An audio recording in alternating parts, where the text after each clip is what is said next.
A paz do Senhor, seja bem-vindo a mais uma aula aqui do EBD em Foco. Eu me chamo Herberson e nesta aula eu vou ministrar a lição número 10, que tem como título A Renovação Cotidiana do Homem Interior. Nós estamos estudando a revista CPAD do terceiro trimestre do ano 2023 e a gente precisa relembrar agora o título da nossa revista, isso mesmo. Se você estiver aí com sua revista em mãos, dá uma olhada na capa e veja o título que diz assim: A Igreja de Cristo e o Império do Mal. Como viver neste mundo dominado pelo espírito da Babilônia. Bem, podemos dizer que este subtítulo, Como viver neste mundo dominado pelo espírito da Babilônia, vai ser abordado aqui nesta lição. Isso mesmo, porque se você olhar as lições anteriores, nós apresentamos as várias ideologias que existem nesse mundo, falamos aí do perigo do ensino progressista, quando a criatura vale mais do que o Criador, falamos da dessacralização da vida no ventre materno, que foi a lição que falamos de aborto, dentre outros temas. E diante de tudo isso, muitos crentes podem ficar preocupados. Meu Deus, como que eu vou viver neste mundo? Meu Deus, diante de tanta perseguição, tanto problema, tanto pecado, tanta coisa difícil para o cristão, como que nós vamos viver? A lição número 10 vai responder isso aqui. Aqui nós vamos falar sobre vários temas. Nós vamos apresentar aqui a visão do apóstolo Paulo sobre o sofrimento exterior, o sofrimento que nós sofremos no corpo, na questão física mesmo, diante das perseguições. Paulo passou por muitas perseguições, ele sofreu bastante e ele deixou isso registrado ali na carta aos Coríntios e dentre outros escritos do apóstolo Paulo, também em Atos dos Apóstolos, a gente vai ver ali que ele realmente sofreu bastante, não somente Paulo, mas todos os discípulos, todos aqueles que realmente se comprometeram com Cristo, passaram por algum tipo de perseguição. Então a gente vai ter essa abordagem aqui no tópico 1. No tópico 2 nós vamos falar sobre a renovação interior, que nós somos fortalecidos diariamente, porque a salvação é algo cotidiano, é algo diário. Nós podemos dizer que somos salvos todos os dias. É algo que é trabalhado todo dia a gente está se convertendo novamente. Não é que você fica desviando e se convertendo, não é nesse sentido que eu estou falando, mas é que nós, como cristãos que vivemos nesse mundo corrompido, precisamos sim renovar as forças cada dia cultivar ali um relacionamento íntimo com Deus. E o tópico 3, nós vamos falar sobre os desafios de hoje, sobre a cultura secularista, o relativismo doutrinário e também sobre batalha espiritual. No EBD em Foco nós temos uma grande quantidade de conteúdo sobre batalha espiritual de uma revista antiga que nós tivemos sobre esse tema, que também pode te ajudar nesse tópico aqui. Então é uma lição muito boa, muito completa. Como todas as lições que nós estamos estudando, são lições que abordam bastante temas assim que a gente precisa realmente ali sintetizar para que tudo dê certo na aula da EBD. Então, se você é professor da EBD, quer ministrar uma aula de excelência, eu convido você a assistir essa aula até o final. Vou passar por cada tópico e subtópico, explicando com detalhes a lição, para que você possa aprender esse tema e ministrar uma aula de excelência na EBD. Se você é aluno da EBD ou quer aprender mais sobre esse tema, também está convidado a assistir essa aula até o final. Tenho certeza que você vai aprender muito aqui e aplicar na sua vida. Convido você também a deixar o seu comentário, se você estiver assistindo aí pelo YouTube. Curta o vídeo, compartilhe, participe conosco. Eu quero ouvir você, quero saber o que você está achando desta lição, da revista como um todo.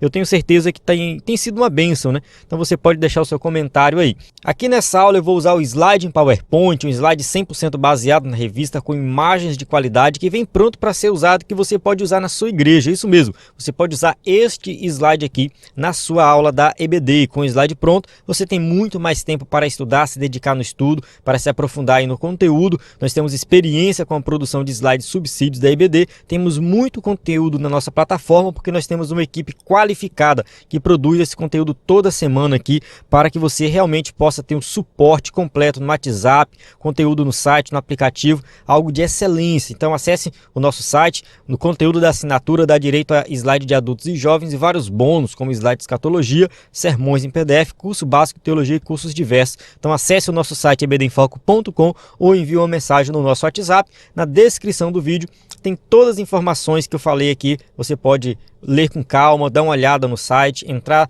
aí no nosso site, mandar mensagem no nosso WhatsApp, nós vamos esclarecer todas as dúvidas. Vale ressaltar que o WhatsApp não é somente para falar sobre a assinatura, você pode tirar dúvidas da lição também. Nós damos esse suporte, dúvidas da lição. Estudou, não entendeu, não precisa ser assinante do EBD em Foco. Pode mandar a sua dúvida no WhatsApp que eu mesmo vou responder e tirar a sua dúvida. Bem, vamos lá. O textuário da lição diz assim: por isso não desfalecemos, mas ainda que o nosso homem exterior se corrompa, o interior, contudo, se renova de dia em dia. 2 Coríntios 4,16. Então, Paulo está falando aqui do homem exterior, que é a questão física mesmo. Então, assim, a corrupção aqui é uma degradação do corpo físico, não é uma corrupção relacionada ao pecado. Paulo não está falando assim, eu peco no meu corpo, mas eu preservo o meu espírito. Não é isso que ele está falando.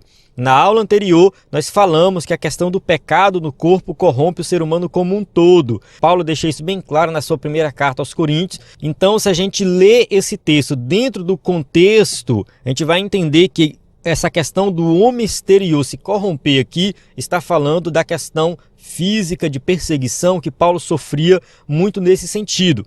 Então ele está falando assim, o meu corpo exterior pode sofrer com as perseguições, mas o interior não, ele se renova de dia em dia. Aquilo que eu estava falando, todos os dias nós estamos nos convertendo e nos tornando mais parecidos com Cristo.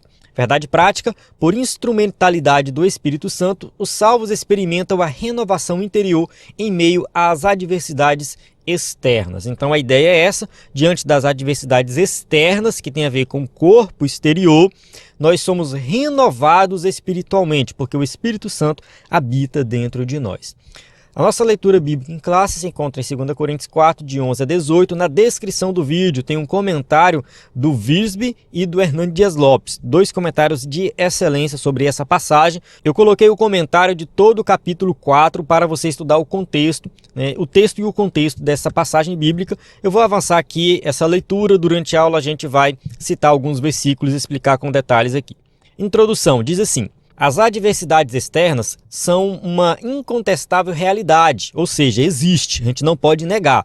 Apesar disso, por meio do Espírito, salvos experimentam a renovação espiritual no interior da sua vida, de sua vida. Então, assim, todo crente tem o Espírito Santo. Se ele tem o Espírito Santo, ele vai se renovar através de disciplinas espirituais. A gente vai falar durante a aula mais sobre oração, leitura da palavra, comunhão com os irmãos, congregar. Então tudo isso faz parte de alimentar a nossa vida espiritual. Então o Espírito Santo vai fortalecendo a nossa vida diante das adversidades. Não obstante, durante a nossa existência, o corpo mortal permanecerá sujeito às adversidades da vida. Então a gente não pode negar que nós vamos passar por problemas, muitas vezes problemas de doença, perseguição. Muitos crentes chegam a entrar em depressão devido a alguns problemas. Tem gente que diz que o crente não pode entrar em depressão, isso não existe. No entanto, a depressão é uma doença como qualquer uma outra, é uma doença psicológica, mas é uma doença e precisa de tratamento. Então, mesmo passando por uma depressão, mesmo passando por vários problemas de saúde, mesmo sofrendo perseguição, nós temos que fortalecer a nossa vida espiritual no espírito. Nesta lição, veremos o sofrimento do homem exterior, o fortalecimento do homem interior e os desafios atuais como forças externas que tentam esmagar a nossa vida espiritual. Vale ressaltar que quando nós falamos homem exterior, homem interior, nós não estamos falando somente do homem do sexo masculino, é uma referência aqui ao ser humano, tá? Vale para homem e para mulher. Então aqui é nesse sentido. Mais uma vez também a questão da dualidade que nós falamos na aula anterior. Não existe essa ideia de que corpo e espírito assim são separados e um é superior ao outro. A gente não defende isso. Nós defendemos a ideia de que corpo e espírito tem que estar juntos. O ser humano é integral. Então, quando Paulo fala de homem exterior e homem interior, ele está fazendo isso de uma maneira didática. Não é inferiorizando um e superiorizando o outro, né? Como alguns fazem por aí. O espírito é superior ou o corpo é superior. Não é essa a ideia. A ideia é mostrar que é tudo junto, é uma coisa só e um fortalece o outro. A finalidade é mostrar que o crente espiritualmente renovado pode resistir a qualquer ataque das trevas. Então, assim, o crente salvo em Cristo Jesus, o crente de verdade, que é renovado diariamente, ele não tem medo dos ataques do inimigo, ele não tem medo do diabo, ele não tem medo de mal olhado, ele não tem medo de macumba, ele não tem medo de nada disso. Eu vejo alguns crentes aí preocupados, meu Deus, né, estão fazendo alguma coisa contra mim e tal, contra a minha vida. Irmãos, para com isso, para com isso. Você é lavado e remido no sangue de Jesus. Tá? Você é renovado diariamente, você tem que buscar essa renovação diária. Então, assim, você não vai ter medo de qualquer ataque das trevas.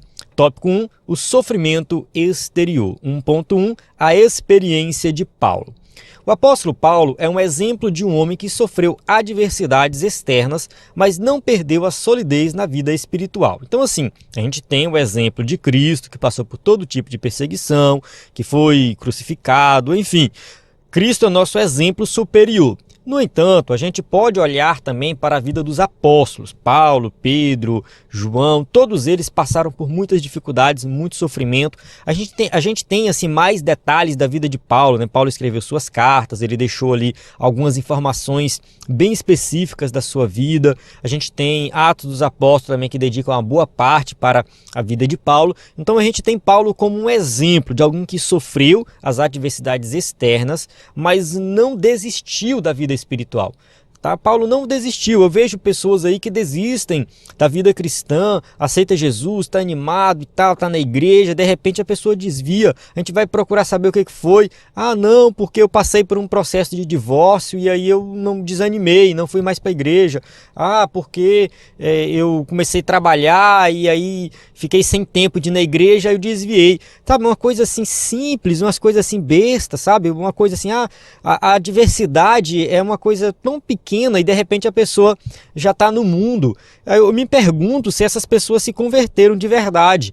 Eu começo a me perguntar, porque quando eu olho para a vida do apóstolo Paulo, tanto de sofrimento que Paulo passou, tanta dificuldade, perseguição, Paulo foi apedrejado, passou por naufrágio, foi preso várias vezes, não foi só uma vez, e Paulo nunca desistiu do evangelho. Então assim, a gente tem que ter realmente Paulo como um exemplo, alguém que realmente suporta as dificuldades e não desiste de Cristo. Suas epístolas relatam tribulações acima de suas forças, a ponto de ele perder a esperança da preservação da própria vida. 2 Coríntios 1,8 diz assim, porque não queremos, irmãos, que ignoreis a tribulação que nos sobreveio na Ásia, pois que fomos sobremaneira agravados, mais do que podíamos suportar, de modo que até da vida desesperamos. Então Paulo passou por uma tribulação tão grande, algo que foi assim tão extremo, que ele chegou a achar assim que ele ia morrer. O pensamento dele é que não tinha mais esperança. E muitas vezes Deus permite que a gente passe por esse tipo de dificuldade, por um sofrimento muito grande, uma tribulação muito grande, para que nós entendamos que não somos nada, que nós não podemos fazer nada. Entende? Chega um ponto que fala assim, não, aqui eu não posso fazer nada. Quando a tribulação é pequenininha, a gente ainda tem aquele egoísmo, né? Não, aqui eu ainda posso dar uma forcinha para Deus. Aqui eu ainda posso fazer alguma coisinha para ajudar Deus. Mas, assim, às vezes Deus vai apertando o parafuso e chega um ponto que você fala assim, não tem como eu fazer nada. Mas aí Deus age. É para você entender que você tem que depender de Deus. Não é que Paulo não acreditava nisso, que Paulo achava que ele podia fazer alguma coisa. Não é isso. Paulo está escrevendo dessa forma para mostrar que a sua confiança em Deus era de tal forma que ele entendeu que, assim, para ele, a vida dele estava na mão de Deus. Eu perdi a esperança da vida porque a tribulação foi tão grande que foi assim, entreguei na mão de Deus, ponto final. É isso que Paulo está falando. Assim podemos ler menções do apóstolo a prisões, açoites, apedrejamento, perseguições, fadiga, fome, sede, frio e nudez. Então Paulo descreve isso nesse trecho aqui de 2 Coríntios 11, de 23 a 27, eu não coloquei, que é um trecho um pouco extenso, mas eu recomendo você dar uma lida, estudar um pouco sobre isso e ler também o que aconteceu com Paulo ali nas suas viagens missionárias, que está registrado em Atos dos Apóstolos. Você vai entender realmente que o apóstolo Paulo passou por perseguições reais, sofrimentos reais. Só que a gente não pode ficar achando que o sofrimento ele tem um fim em si. Ah, o crente sofre, que bom que o crente sofre, maravilha que o sofrimento existe. Não é por aí. O sofrimento ele vai existir com um outro propósito. Paulo sofria porque ele estava pregando o evangelho. Paulo passava por tanta perseguição, por açoites, apedrejamento, enfim, tudo isso ele passava em prol do evangelho. Não é sofrimento pelo sofrimento, é o sofrimento para defender uma causa muito superior. Dessa forma, Paulo sintetiza as adversidades da nossa jornada de fé nas seguintes palavras. E também, todos os que piamente querem viver em Cristo Jesus padecerão perseguições. Então Paulo deixou bem claro aqui que todos aqueles que querem realmente defender o verdadeiro evangelho, viver o verdadeiro evangelho. Paulo fala assim, todos que piamente querem viver em Cristo Jesus. É um estilo de vida completamente diferente do mundo. Quando você assume esse estilo de vida, você vai sim padecer perseguições. Por isso, o texto bíblico diz que o tesouro do evangelho está guardado em vasos de barro. 2 Coríntios 4, 6 e 7. Olha, estamos dentro do texto que está na leitura bíblica em classe. Um pouquinho antes, a leitura bíblica começa no versículo 11. Aqui a gente vai ler o versículo 6 e 7. Por isso que eu recomendo você ler todo o capítulo 4. E o texto diz assim: porque Deus, que disse que das trevas resplandecesse a luz, é quem resplandeceu em nossos corações para a iluminação do conhecimento da glória de Deus na face de Jesus Cristo. Temos, porém, esse tesouro em vasos de barro, para que a excelência do poder seja de Deus e não de nós. Então, assim, Deus é poderoso. Ele fez surgir a luz do nada lá na criação. Haja luz e houve luz. Ponto. Então, Paulo vai lembrar aqui a criação. Da mesma forma, Deus fez resplandecer em nossos corações para a iluminação do conhecimento da glória de Deus na face de Jesus Cristo, ou seja, o conhecimento do Evangelho. A glória de Deus foi revelada a nós através de Cristo Jesus, através do Evangelho. Então, o Evangelho aqui é comparado com a luz da criação. Essa luz de entendimento de quem é Deus do Evangelho veio ali na revelação de Cristo. E ele fala assim que esse tesouro foi colocado em vasos de barro. Vasos de barro somos nós. O Evangelho é um tesouro, é algo precioso. E um tesouro muito precioso, geralmente ele é colocado num baú com muita proteção. Mas isso é o ponto de vista humano. O ponto de vista divino é diferente. Deus pegou esse tesouro e colocou em vasos de barro, para que nós possamos entender que esse poder não vem de nós, é de Deus. Nós não somos nada, somos um vaso de barro. Se nós temos algum valor, esse valor foi dado por Cristo. Vem dele, é ele que habita em nós, é o Espírito Santo que habita em nós. Nós temos que viver em Cristo para que realmente nós tenhamos algum valor, porque o valor está no tesouro, não no vaso de barro. Isso é uma declaração de que somos feitos do pó, ou seja, somos mortais e por isso, como seres humanos, somos frágeis. Aqui eu vou fazer uma pequena observação que eu não concordo muito com o escritor da revista quando ele fala que somos mortais, porque assim, somos mortais pelo fato de nós morrermos, mas nós entendemos que a vida continua após a morte e um dia nós vamos ressuscitar. Então nós, de certa forma, somos imortais.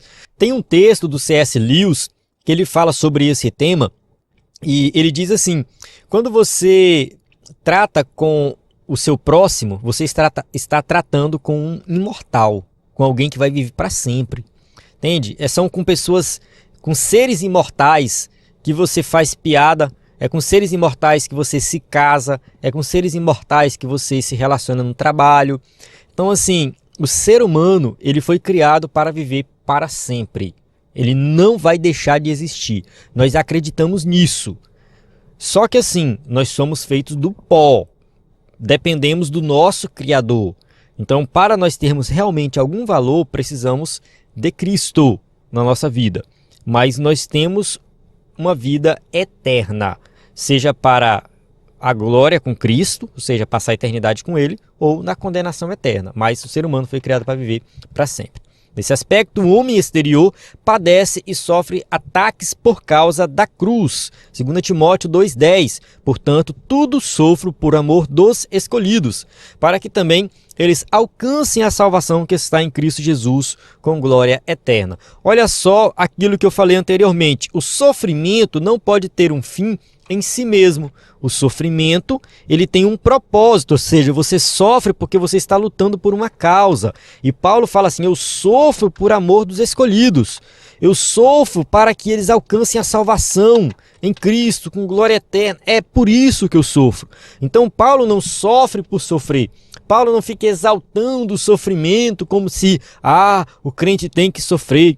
O sofrimento é algo bom e maravilhoso. Não, o sofrimento ele é ruim. O sofrimento traz desgaste, o sofrimento faz nós padecermos, né? O nosso corpo padece com o sofrimento. Porém, eu faço isso porque eu me preocupo com vocês. O meu propósito é pregar o evangelho para todos. E nós temos que ter o mesmo pensamento de Paulo, tá bom? Então, encerrando o tópico 1 aí, né, no caso 1.1, nós podemos sim passar por algum tipo de sofrimento, sofrer algum tipo de perseguição, porém, isso tem que estar atrelado ao evangelho. Vocês têm que sofrer porque você está defendendo o evangelho. É nesse sentido. Eu vou só aqui fazer uma pequena observação, que eu vi o relato de uma diretora que estava contando lá que ela estava passando por perseguição na escola dela e tal. Ela é diretora de uma escola, tá? Então ela estava passando por uma perseguição. E aí o pastor perguntou o que foi que aconteceu que levou ela a sofrer perseguição. Aí ela contou que quando ela foi eleita lá, escolhida para ser a diretora da escola, ela começou a impor na escola alguns costumes cristãos. Colocou o pessoal para orar antes de começar as reuniões, o professor tinha que orar em sala de aula, a rádio da escola só tocava música gospel. Enfim, ela começou meio que forçar a barra dentro da escola para que parecesse assim mais relacionado às coisas de Deus, vamos colocar dessa forma. E o pastor olhou para ela e falou assim: eu acho que você fez errado, né? Você não está sofrendo perseguição porque você está defendendo o evangelho. Você está passando por um problema sério de perseguição, é claro, mas porque você está forçando, impondo o evangelho de uma maneira muito errada e muito equivocada. Então, assim, muitas vezes as pessoas sofrem algum tipo de perseguição não porque estão defendendo Cristo, mas porque está agindo às vezes com tirania, achando que o evangelho deve ser imposto, deve ser empurrado goela abaixo, como dizem por aí. Então, assim, muito cuidado. A gente vai defender Cristo e ao defender Cristo, muitas vezes vamos passar por perseguição, mas a gente tem que analisar se realmente aquela perseguição é por causa de Cristo ou por causa de outra coisa. Tem gente que sofre perseguição por causa de outra coisa e fica achando que isso faz parte da vida cristã. 1.2. O exemplo do apóstolo. Mesmo diante do sofrimento, o apóstolo não retrocede e tampouco nega a fé. Ele fala assim, 2 Timóteo 4,7, combati o bom combate, acabei a carreira, guardei a fé. Aqui é Paulo no final da vida, diante de tudo que ele passou, a conclusão que ele chegou foi essa aqui: eu não abandonei Cristo em momento algum. Diante de toda a perseguição, eu combati o bom combate. Então, essa é a ideia. O cristão, ele vai passar por perseguição, ele vai sofrer muitas dificuldades na vida, mas ele não deve jamais negar a Cristo. Suas provações forjaram a confiança em Deus na sua vida e ministério. Ele reconhece que suas fraquezas são instrumentos do poder divino. Paulo nunca negou as suas fraquezas. A gente tem que observar que muitas vezes a gente desanima, assim. Muitas vezes dá vontade de não ir ao culto. Muitas vezes a gente não vai ao culto, a gente não vai numa reunião da igreja, a gente não vai para uma visita, para um evangelismo. Muitas vezes a gente deixa de orar, deixa de ler a Bíblia. Muitas vezes a gente passa por um período de frieza espiritual. Só que é na fraqueza que nós devemos confiar em Deus. É na fraqueza que Deus vai agir. É nesse momento que você tem que parar para pensar e falar assim, não, Deus está comigo mesmo na minha fraqueza, mesmo eu não indo ao culto, mesmo eu não lendo a Bíblia, mesmo eu não orando, Deus está comigo. E isso tem que te dar forças para você voltar para a posição que estava anteriormente. Ou seja, você tem que voltar a orar, voltar a congregar, voltar a ler a Bíblia. Entende? Você também não pode abandonar tudo isso e falar, Deus está comigo, eu vou me desviar. Aí não faz o menor sentido. Tá? É na fraqueza que Deus vai te fortalecer para você continuar firme na fé. Sua vida está a serviço do Mestre em favor dos escolhidos e para a glória de Deus. 2 Coríntios 4:11. E assim nós que vivemos estamos sempre entregues à morte por amor de Jesus, para que a vida de Jesus se manifeste também em nossa carne mortal. Então Paulo tinha um ministério, um chamado específico, e esse ministério muitas vezes exigia dele um esforço tão grande que ele sabia que ele estava entregue à morte, mas por amor de Jesus, para que a vida de Jesus se manifestasse na carne mortal, ou seja, para que o evangelho de fato fosse pregado e pessoas fossem transformadas. Então Paulo ele tinha um propósito. Ele não sofria por sofrer, ele sofria porque ele tinha um propósito e estava defendendo esse propósito. Então todo cristão ele tem que ter o propósito, defender o evangelho, defender Jesus. Então assim, se nós temos um propósito, estamos firmes nesse propósito, o sofrimento não vai ser nada. Cônscio de sua vocação, o apóstolo declara, por isso não desfalecemos, ainda que o nosso homem exterior se corrompa. Então Paulo está falando aqui de uma corrupção, de degradação da carne, não de uma corrupção relacionada ao pecado. Paulo não está falando aqui do pecado. O homem exterior se corrompe, não é que o homem exterior, no caso a carne, vai pecar ou vai se corromper e o espírito não. Eu comentei no começo, que isso aqui foi o nosso texto áureo, né? Vale a pena reforçar isso aqui. Paulo não está falando de pecado, nós acreditamos que o ser humano é integral, isso foi falado na aula anterior, então corpo, alma e espírito formam uma coisa só, então não tem essa de, eu peco no corpo, eu não corrompo meu espírito, nada disso. Peca no corpo, peca no espírito também. O ser humano é um ser integral. Paulo está falando aqui do sofrimento que ele tinha na carne física mesmo. O homem exterior é nesse sentido. Nesse aspecto, o legado do apóstolo é de perseverança. Embora o homem exterior seja consumido pelas tribulações, o salvo não desanima nem recua. Então, mesmo diante das tribulações, permanece firme em Cristo. Acerca disso, Cristo nos assegurou, no mundo tereis aflições, mas tende bom ânimo, eu venci o mundo. João 16:33. Então Jesus deixou o exemplo, ele venceu o mundo e ele deixou bem claro, no mundo tereis aflições, ponto. Você vai passar por dificuldade, vai ter aflição, mas você tem que ter bom ânimo e seguir o exemplo de Cristo. 1.3. A esperança do crente. Na Escritura, o contraste entre as aflições do homem e o poder de Deus estão assim representadas. Vamos lá. Atribulados, mas não angustiados. Significa que mesmo pressionado, o crente não é esmagado. Então assim, a gente passa por tribulações, mas isso não deve deixar o crente angustiado, ali jogado pelo canto, sem ânimo. Não é isso. A tribulação vai vir, sim, porém, nós temos que estar firmes, alegres em Cristo Jesus, perplexos, mas não desanimados. 2 Coríntios 4:8. A parte B, né? Essa aqui, a outra aqui é a parte A, né? Atribulados, mas não angustiados. 2 Coríntios 4:8, parte A. Perplexos, mas não desanimados. 2 Coríntios 4:8, parte B. Indica que mesmo confuso, o crente não se desespera. Então, diante de tanto problema, tanta dificuldade, tanto pecado, tudo isso que a gente viu, as ideologias que estudamos nessas lições, muitos podem ter ficado perplexos, mas jamais desanimados, perseguidos, mas não desamparados. Sinaliza que mesmo ameaçado, o crente não é abandonado. Então o crente ele não pode se sentir desamparado em momento algum. Diante da perseguição, saiba que Cristo está com você. Abatidos, mas não destruídos. Mostra que mesmo derrubado, o crente não é nocauteado. Ou seja, você pode ali por um ou outro momento passar por uma dificuldade e desanimar, deixar de ir na igreja por uns dias, deixar de ler a Bíblia, como eu comentei anteriormente. Mas isso não deve deixar você no chão. Você não deve ser destruído. Não, nada disso. Esquece. Tá? Você não vai ser nocauteado. Você pode até cair, você pode até dar uma desanimada, mas você tem que levantar.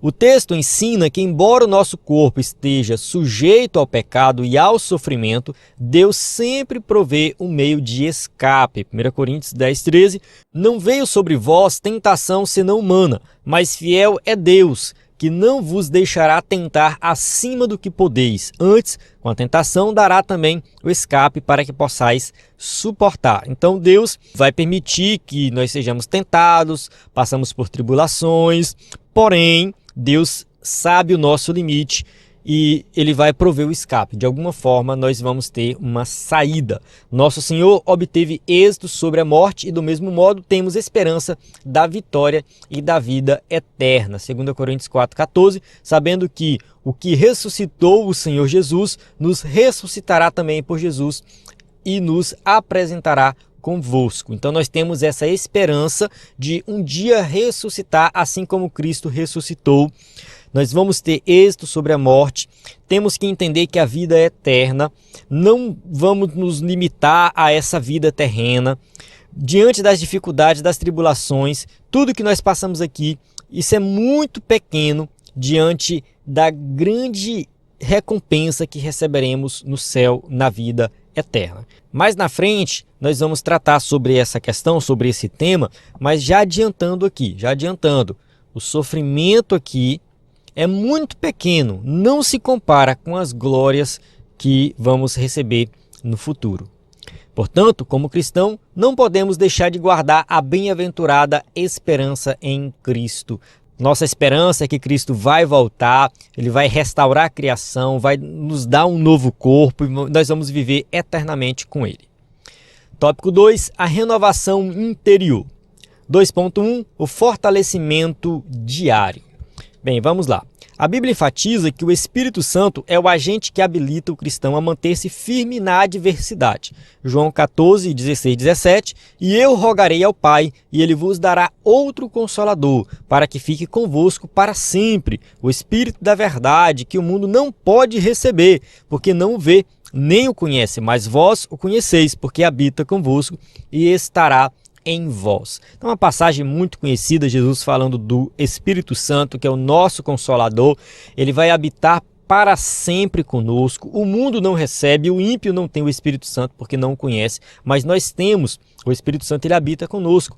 Esse poder do Espírito atua no homem interior e capacita o crente a perseverar e a viver afastado do pecado. Então, se o crente consegue perseverar em Cristo, se o crente consegue viver longe do pecado, isso só é possível porque ele tem o Espírito Santo.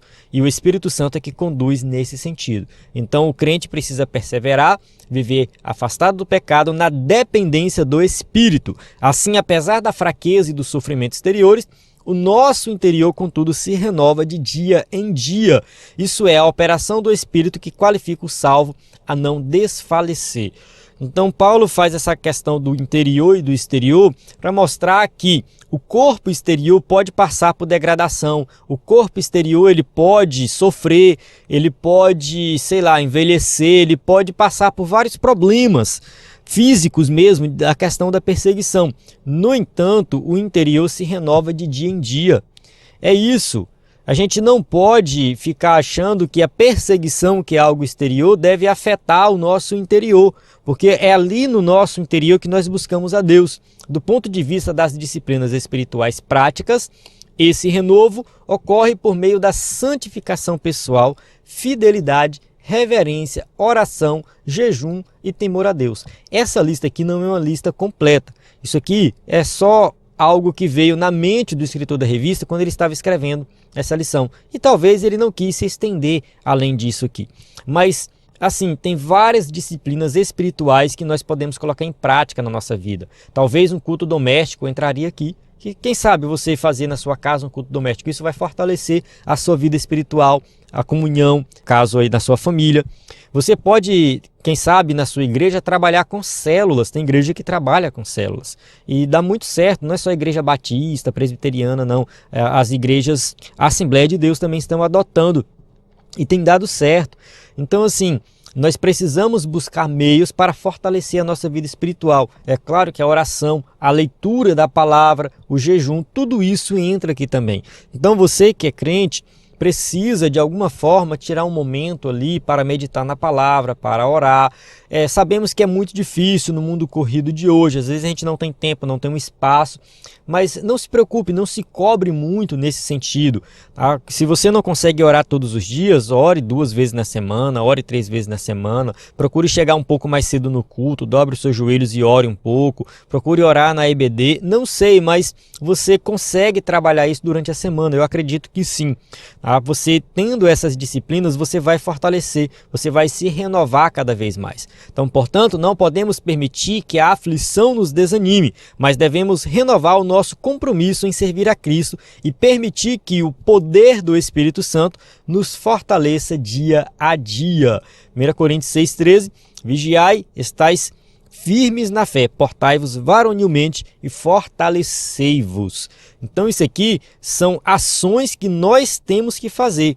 Nós temos que vigiar, é uma ação nossa. Estar firme na fé é uma ação nossa. Portar varonilmente e fortalecer, ação nossa. Mas isso aqui na dependência do Espírito Santo. Então o crente não pode desanimar. Acontece, mas não é o padrão. Ele tem que buscar aí comunhão com o Espírito Santo, força do Espírito Santo, para que ele possa continuar no dia a dia se fortalecendo. Tópico 2.2, o eterno peso de glória. O apóstolo Paulo declara o seguinte: a nossa leve e momentânea tribulação produz para nós um peso eterno de glória muito excelente. 2 Coríntios 4,17. Esse versículo não é tão simples assim. É um versículo até um pouquinho complicado, porque muitos não conseguem explicar de fato o que é esse peso de glória. Inclusive o C.S. Lewis tem um texto chamado O Peso da Glória. É bem interessante esse texto do C.S. Lewis, que ele trata um pouco dessa questão aqui também da perseguição, do sofrimento, da vida eterna.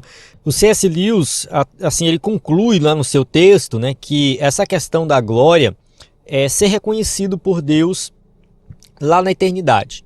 Ou seja, nós temos que agradar a Deus, viver uma vida de tal forma que nós agrademos a Deus e lá na frente nós vamos ser reconhecidos por Deus. Isso pode soar um pouco arrogante, mas o texto dele ele explica com detalhes nesse sentido, que tudo isso acontece em Cristo, na dependência de Cristo, porque de fato nós não temos nada para oferecer a Deus. No entanto, nós temos que agradar a Deus. Então a gente vive nesse dilema. O que nós estamos falando aqui nessa lição é nesse sentido. Como que eu agrado a Deus? Como que um filho agrada ao Pai? O que de fato nós devemos fazer para que Deus possa olhar para nós e ver em nós algo diferente? Na dependência de Cristo, nós conseguimos fazer isso sim. Nós temos o Espírito Santo. Então nós temos que viver uma vida de tal forma que agrada a Deus. E isso traz de fato um peso de glória. Então assim, a nossa leve e momentânea tribulação, olha só o que Paulo usa, leve e momentânea. Alguém pode falar, leve? Meu irmão, a tribulação que eu estou passando aqui não tem nada de leve. Momentânea? Meu irmão, eu passo uma tribulação aqui que já tem 5 anos, 10 anos, esse negócio não acaba mais. Como é que Paulo fala de leve e momentânea? Mas quando isso é comparado com a eternidade, irmão, não compensa, entende? A gente fica dando tanto valor para essa tribulação. Se você passar uma tribulação a vida inteira, significa nada comparado com a eternidade. Tem uma ocasião que Jesus cura um cego de nascença e os discípulos ficam preocupados, né? Mas, Senhor, quem foi que pecou? Foi ele, foi seus pais? Jesus fala assim, olha, não foi ele nem seus pais que pecou. Isso aconteceu para que se manifestasse nele a glória de Deus. Ou seja, toda dificuldade que aquele homem passou na vida como cego, só aconteceu para que um dia Jesus curasse ele. E alguém pode falar assim, nossa, que Deus cruel, fez a pessoa passar uma boa parte da vida sem enxergar, só para acontecer um milagre. Só que aquilo ali é algo momentâneo comparado com a eternidade. As bênçãos daquela cura são eternas, porque muitas pessoas foram salvas através desse milagre. Naquele momento e também até hoje, muitas pessoas ao ler João capítulo 9 se convertem, porque ali vê um milagre de Jesus, algo extraordinário. Então assim, toda dificuldade que nós passamos nessa vida, quando comparado com a eternidade, não é nada. É algo momentâneo. Aqui ele faz um contraste entre o sofrimento presente e o futuro glorioso. O apóstolo ensina que, se comparada ao peso da glória, que é eterna, a tribulação é leve e passageira. Olha só, o peso da glória novamente.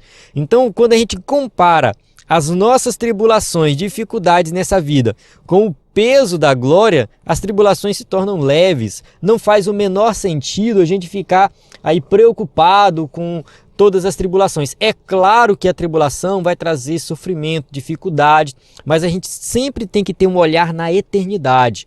No texto do C.S. Lewis, que fala sobre o peso da glória, tem uma parte que é bem interessante, que ele fala assim, ó: somos criaturas medíocres, brincando com bebida, sexo e ambição, quando a alegria infinita nos é oferecida, como uma criança ignorante que pretende fazer castelos na lama em meio à insalubridade, por não imaginar o que significa o convite de passar um feriado na praia.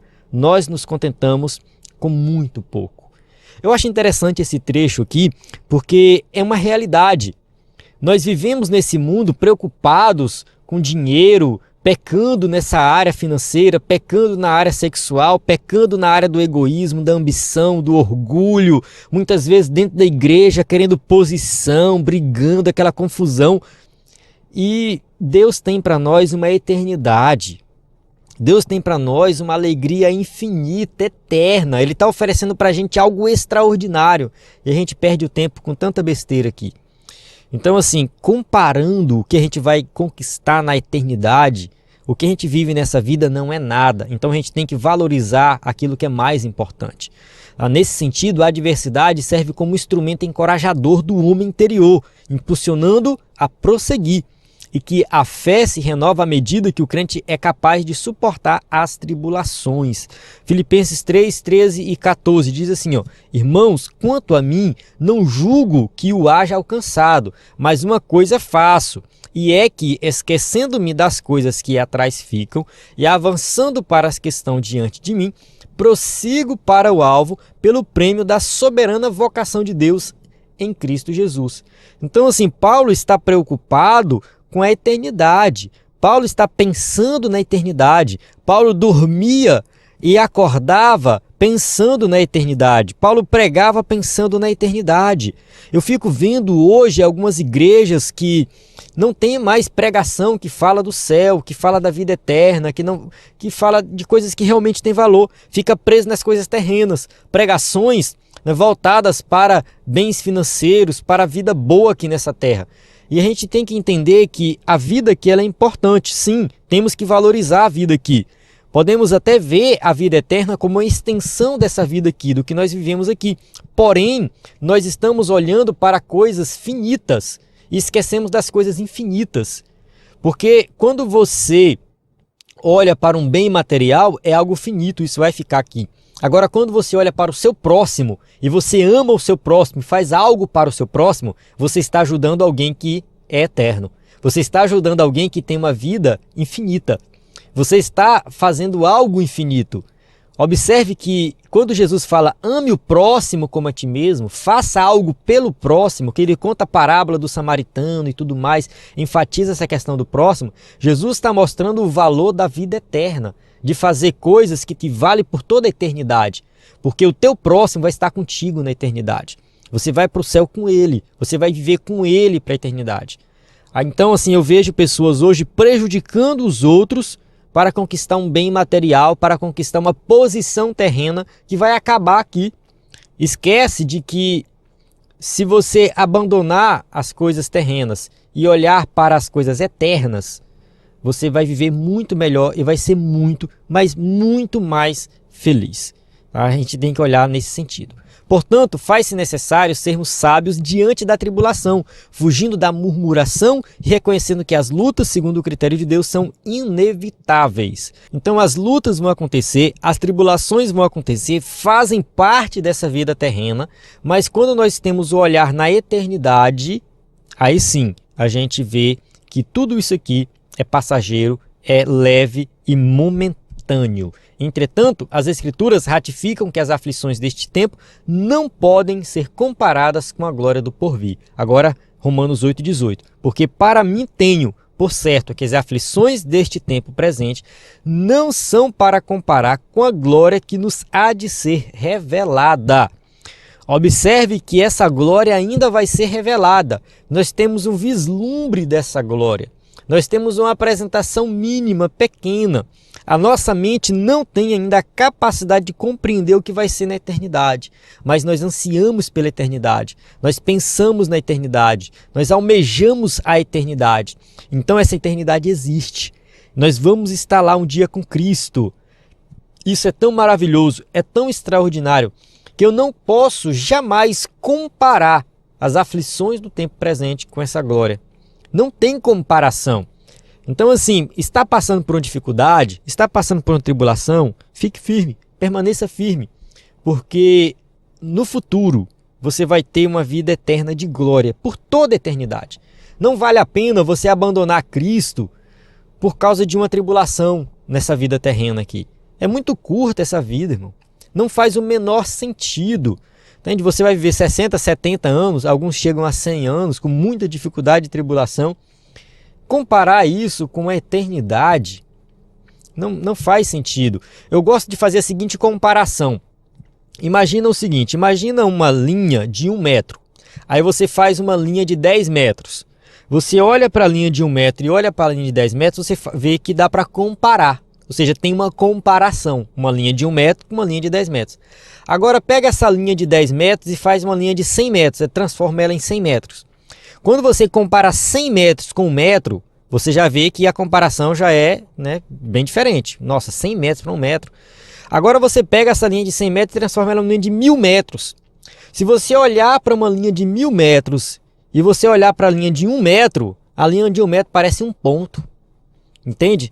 Então, assim, agora pega essa linha de 1000 metros e transforma ela numa linha infinita, que é a eternidade. Olhando para a linha de 1 metro, nem para ver, é um pontinho.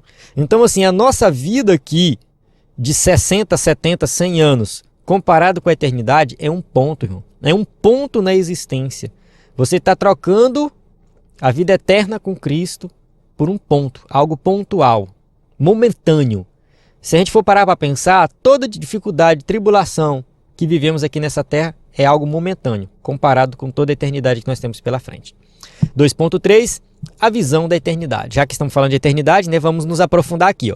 Fortalecido em Deus, tendo plena consciência da vida vindoura, o cristão é exortado a não focar nas coisas que se veem, mas nas que não se veem, porque as que se veem são temporais e as que não se veem são eternas. 2 Coríntios 4,18.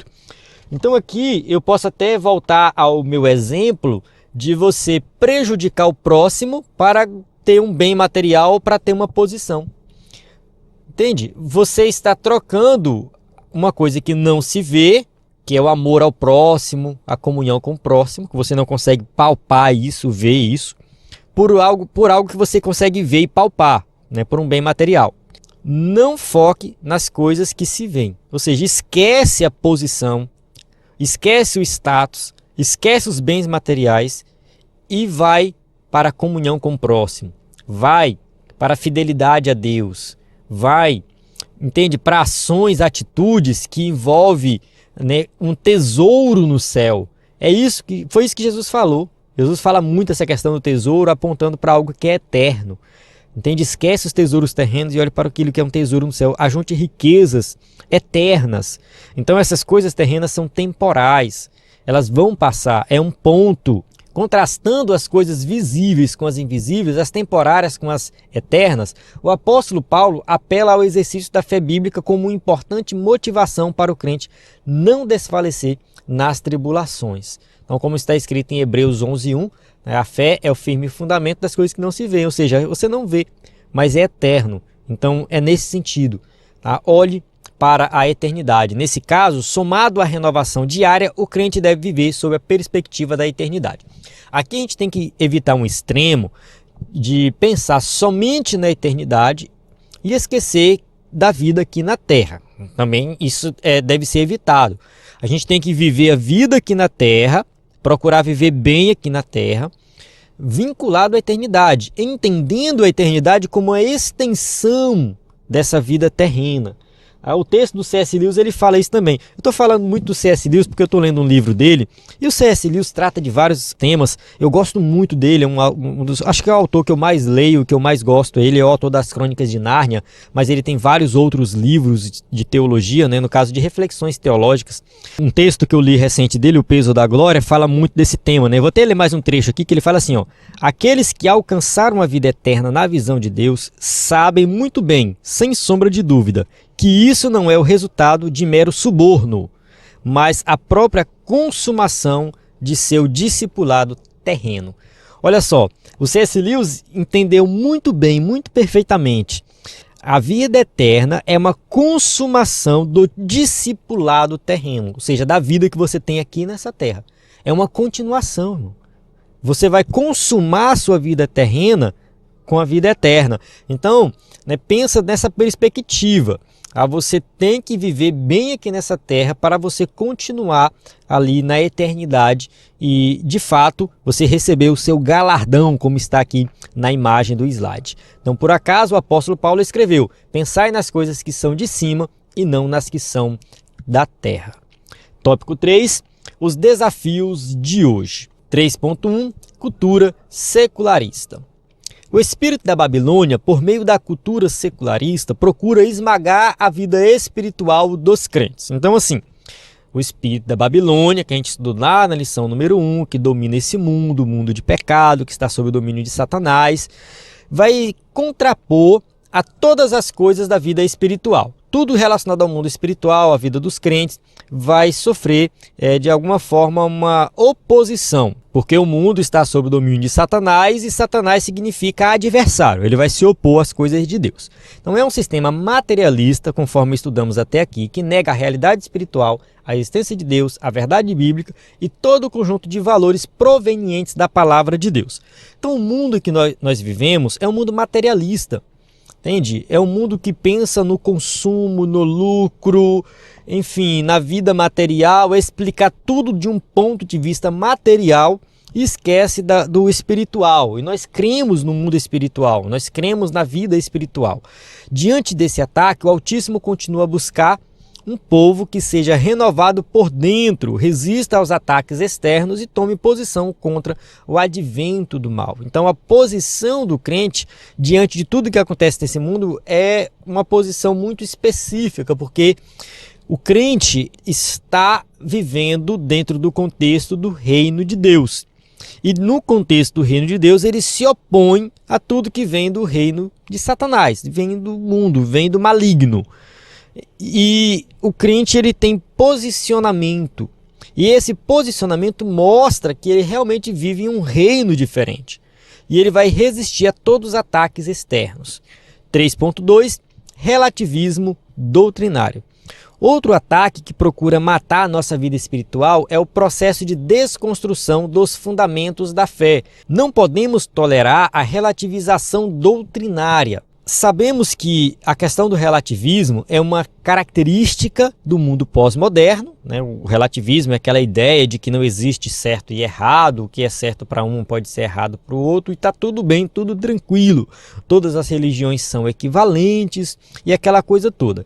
E isso tem entrado no meio cristão evangélico, né? E muitas doutrinas têm sido relativizadas, aquilo que era pecado agora não é mais, o que é pecado no contexto deixa de ser pecado em outro contexto. Então isso tem acontecido, e quem vai por esse caminho, por essa relativização das doutrinas, se afasta da verdadeira fé em Cristo Jesus. Ora, relativizar a doutrina bíblica é enfraquecer o homem interior.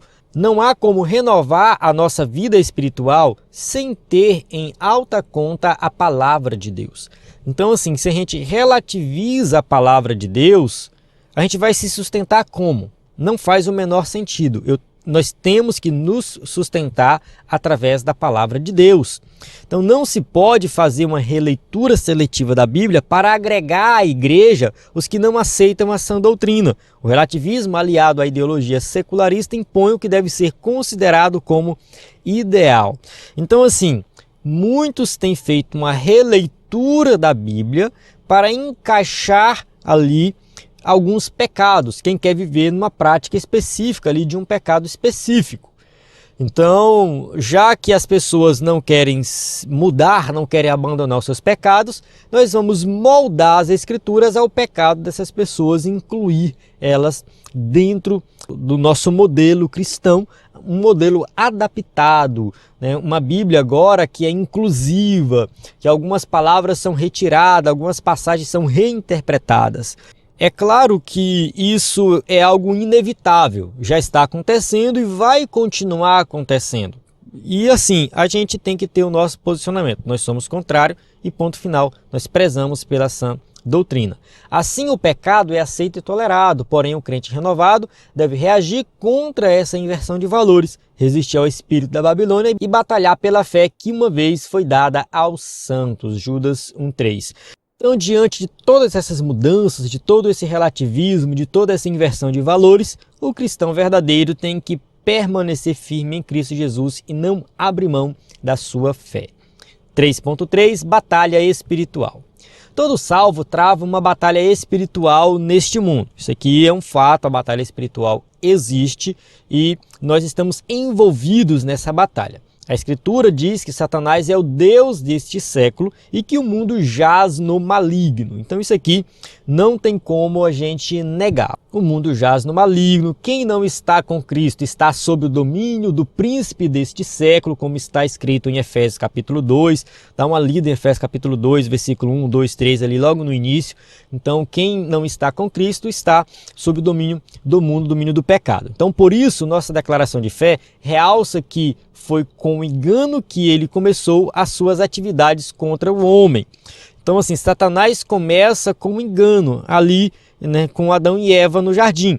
2 Coríntios 11:3. Mas temo que, assim como a serpente enganou Eva com a sua astúcia, assim também sejam de alguma sorte corrompidos os vossos sentidos e se apartem da simplicidade que há em Cristo.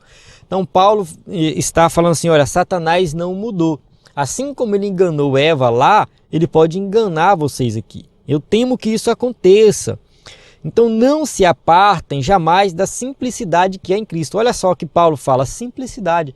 O evangelho é algo simples. Muitas vezes as pessoas tentam complicar por aí, mas é algo muito simples. Então não deixe Satanás te enganar. Permaneça em Cristo Jesus. Ele é o caminho, a verdade e a vida. Então ninguém vai ao Pai se não for por meio de Cristo Jesus.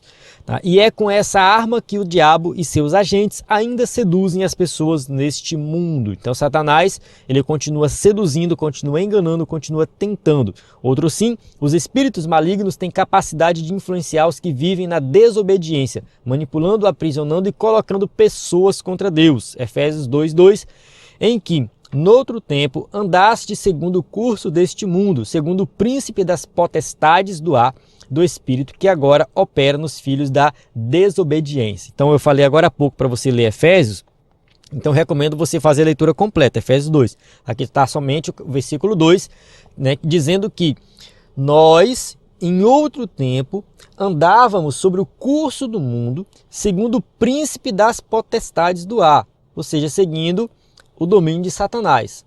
Era isso que nós fazíamos no passado. Então, quem não está com Cristo ainda está nessa situação. E os espíritos malignos que enganam as pessoas hoje, eles não vêm com aquele formato de que o pessoal representa aí Satanás, né, com chifre, com tridente, uma coisa feia. Não, não. Satanás não se manifesta dessa maneira. Ele se manifesta de terno e gravata, sabe? Ele se manifesta de uma forma assim que te agrada. Muitas vezes quando a gente fala da tentação do diabo, a representação também envolve algum pecado sexual, alguma mulher seduzindo um homem, mas a gente tem que ter um pouco de cuidado com esse tipo de caricatura. Aí eu não gosto muito disso. Muitas vezes essas imagens são machistas, né? Como se somente o homem fosse corrompido pelo pecado e sempre fosse necessário ali ter uma mulher bonita, sexy, corrompendo o homem. Eu não gosto muito desse tipo de imagem. Eu entendo que a corrupção de Satanás, dos espíritos malignos, acontece tanto para homens quanto para mulheres. Tá? Acontece dos dois lados. E, enfim, na maioria das vezes, essa sedução é através de ideias, de ideologias, entende? Acontece muitas vezes nos púlpitos, pastores renomados, pastores conhecidos, mas com ideias totalmente contrárias ao Evangelho. Então, esses que muitas vezes estão sob o domínio de Satanás. É ali que o inimigo muitas vezes está, né, conquistando os cristãos, porque estão ali com a roupagem de anjo de luz. Paulo fala isso. Satanás se manifesta como um anjo de luz. Um anjo de luz é uma figura de linguagem ali para dizer que é algo que te agrada, é algo que enche os teus olhos, é algo que te seduz. E você acha que está certo porque ali tem alguém com autoridade falando. Mas é contrário ao Evangelho. É por isso que a gente tem que ir para a simplicidade do Evangelho, que Paulo cita, que eu li agora há pouco, né? Aqui em 2 Coríntios 11:13. Tá? Para que vocês não sejam corrompidos e se apartem da simplicidade que há em Cristo. Tá? Muito cuidado, porque a sedução ela vem de uma maneira que você nem imagina. E quando você se der por conta, já foi seduzido. Por isso, a Bíblia alerta que nossa luta não é contra o homem, mas contra os demônios, Efésios 6:12. Porque não temos que lutar contra carne e sangue, mas sim contra os principados, contra as potestades, contra os príncipes das trevas deste século, contra as hostes espirituais da maldade nos lugares celestiais. Então a nossa luta é uma luta espiritual. Essa luta espiritual acontece através de armas espirituais. Não adianta a gente querer vencer essa guerra espiritual com armas carnais. Não vai acontecer. Com armas espirituais. De certo, o crente renovado de posse da armadura de Deus deve posicionar-se contra as ciladas do diabo, orando em todo tempo, com toda a oração e súplica no Espírito. Efésios 6:18. Nós temos que orar, nós temos que ler a palavra, nós temos que pregar o Evangelho, nós temos que vencer a batalha espiritual com armas espirituais. Somente assim seremos vitoriosos. Amém? Chegamos na conclusão da nossa aula que diz assim: durante a existência do corpo mortal, nosso homem exterior estará sujeito às tribulações desta vida. Apesar do padecimento e das aflições, o nosso homem interior não deve desfalecer, mas se renovar por meio do poder do Espírito. Assim, os sofrimentos do tempo presente não podem ser comparados com o peso de glória eterna reservado para os fiéis. Por isso, no tempo presente, de ataques e de desconstrução da fé cristã, necessitamos de renovação do nosso interior, dia a dia, para enfrentar o poder do pecado e do mal. Então, uma conclusão muito certa, nós temos que nos renovar dia a dia. A conversão ela tem que ser diária. Não é que você vai, né, desviar e se converter todos os dias. Não é isso. Mas diariamente você vai crescendo na vida espiritual, você vai se fortalecendo. E aí vem as tribulações, vem as dificuldades, mas você olha para isso e fala assim, isso é temporário. Isso aqui vai passar. Nada disso se compara com a eternidade. E aí você vai buscando mais a Deus, vivendo uma vida de confiança em Deus. Confiando em Deus, resistindo aos ataques e vencendo dos ataques do inimigo com armas espirituais. Tá? Através das armas espirituais, da leitura da palavra, sabe, da oração, ir à igreja, ali ter comunhão com os irmãos, dentre outras disciplinas. Seguindo tudo isso, você vai ser vitorioso, porque você vai estar lutando com armas espirituais. Amém? Chego aqui no final da aula, aqui nós temos as perguntas para quem vai usar o slide na igreja. Então, se você é professor da EBD e usa o slide, você pode enviar uma foto para nós, a gente vai postar nas nossas redes sociais. Se você enviou e eu não postei, me perdoa, me lembra, porque a correria aqui é muito grande, mas a gente sempre está postando aí no Instagram, divulgando aí as aulas dos irmãos que estão usando o slide do EBD em Foco. Então acesse nosso site ebdemfoco.com ou envie uma mensagem no nosso WhatsApp. Então só reforçando aí o nosso conteúdo, né, que você vai encontrar na nossa plataforma, os slides adultos e jovens e vários bônus. Na plataforma EBD em Foco você tem tudo o que precisa para ministrar uma aula de excelência na EBD. A paz do Senhor, até a próxima aula.